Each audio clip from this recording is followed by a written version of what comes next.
అందరికీ ప్రభువైన యేసుక్రీస్తు నామములో శుభాభివందనాలు తెలియజేస్తున్నాను. ముఖ్యంగా డాక్టర్ ఈ సంతోష్ కుమార్ అన్నయ్య గారి విషయంలో మరి మనం అందరం కూడా ప్రార్థించాలి. ఎందుకంటే ఆయన ఆరోగ్య పరిస్థితి బాగలేదు. గుండె ప్రాబ్లం వలన ఆయన హాస్పిటల్లో అడ్మిట్ అవ్వడం జరిగింది. అయితే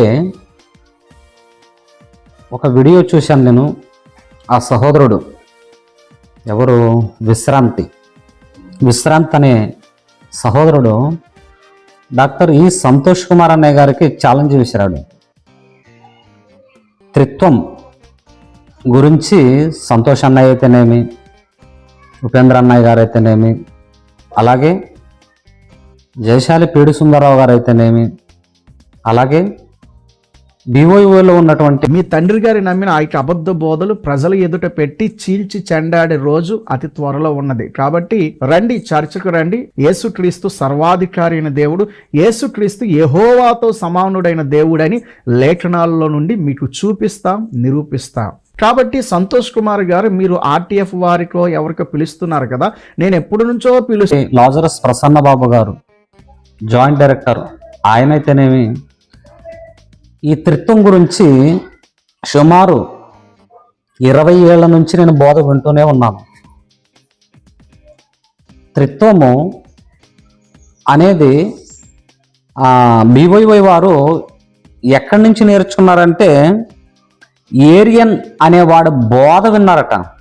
ఈ విశ్రాంతి అనే సహోదరుడు మాట్లాడుతూ ఏరియన్ అనేవాడి బోధ విన్నారు, అందుకే వాడి బోధలో వీరు చేస్తున్నారు, అది సాతాను బోధ అనేటట్లుగా మాట్లాడుతూ సహోదరుడు విశ్రాంతి ఏమంటున్నాడంటే, BYO బోధను వీరు ఏరియనిజాన్ని నమ్ముతారు. ఏరియనిజం అనేది ప్రారంభ దినాలలో ఏరియస్ అని ఒకడు తీసుకుని వచ్చాడు. అదొక దైపు బోధ. దాని ప్రకారము వారు యేసుక్రీస్తు ప్రభువారు దేవుడు కాదు, పరిశుద్ధాత్మ దేవుడు కాదు అని ఖండించటానికి, సవాలు చేయటానికి, ఛాలెంజ్గా మాట్లాడటానికి నేను సిద్ధంగా ఉన్నాను. సంతోష్ కుమార్ గారు రావాలి అన్నట్లుగా జస్ట్ ఒక 7-8 గంటలైంది ఆయన వీడియో పెట్టి. కానీ జస్ట్ నేను ఇప్పుడే చూశాను. అయితే తండ్రి, కుమారుడు, పరిశుద్ధాత్మ ముగ్గురు కూడా త్రియేక.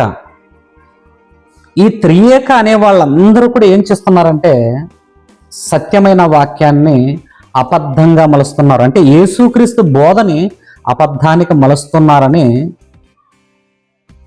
మనమందరం కూడా తెలుసుకోవాలి. ఎందుకంటే యేసుక్రీస్తు ప్రభువారు బోధించినది అబద్ధము కాదు, సత్యము. ఆ విషయాన్ని మనం ఆలోచన చేసుకోగలిగితే, యేసుక్రీస్తు ప్రభువారు మాట్లాడిన మాటల్ని మనం జాగ్రత్తగా ఆలోచన చేసుకోగలిగితే, యేసుక్రీస్తు ప్రభువారు ఏ బోధ చేశాడు, ఏమని చెప్పాడు? నేనే తండ్రిని అన్నాడా? మీరందరూ నాకు కుమారులు అన్నాడా? అలా ఏమైనా చెప్పాడా యేసుక్రీస్తు ప్రభువారు?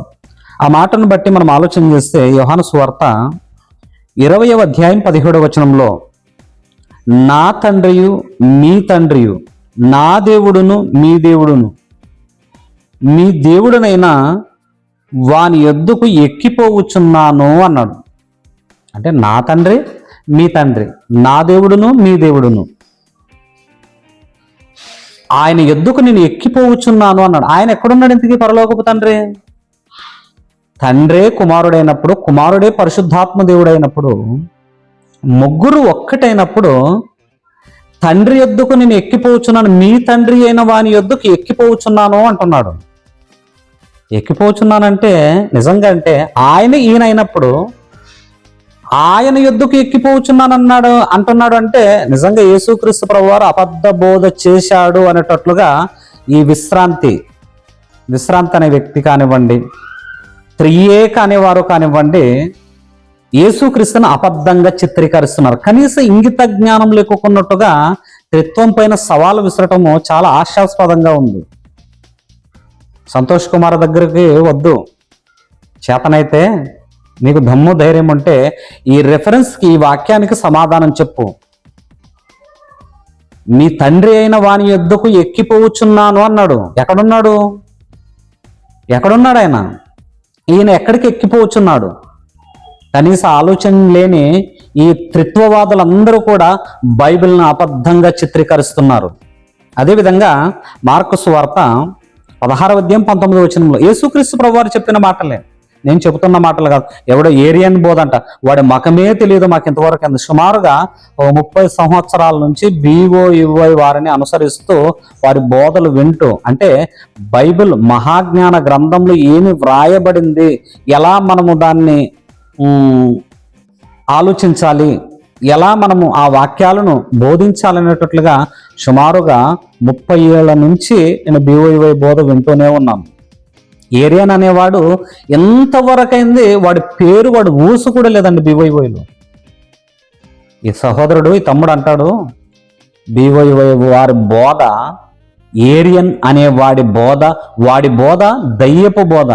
అస్సలు ఏరియన్ అనేవాడు పేరు ఇప్పుడు నీ ఛానల్లో మాత్రమే విన్నాను నేను. కాబట్టి అబద్ధ బోధలు, దురాలోచనలు కలిగిన ఆలోచనలతో మీరు బోధిస్తున్నారేమో కానీ తమ్ముడు విశ్రాంతి, BOUY ఎప్పుడు బోధించదు.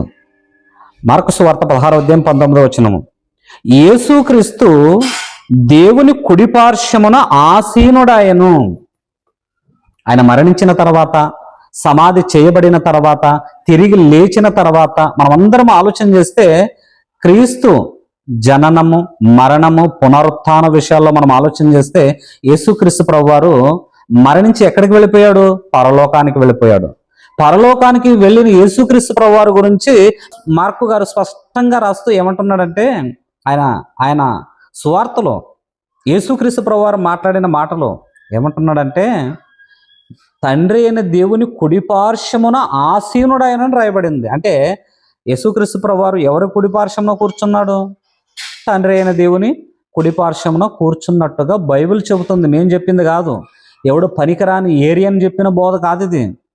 సాక్షాత్తు లోకరక్షకుడైన యేసుక్రీస్తు ప్రభువారు చెప్పిన బోధ, సాక్షాత్తు యేసుక్రీస్తుని అనుసరించిన అపోస్తులు బోధించిన బోధ ఇది.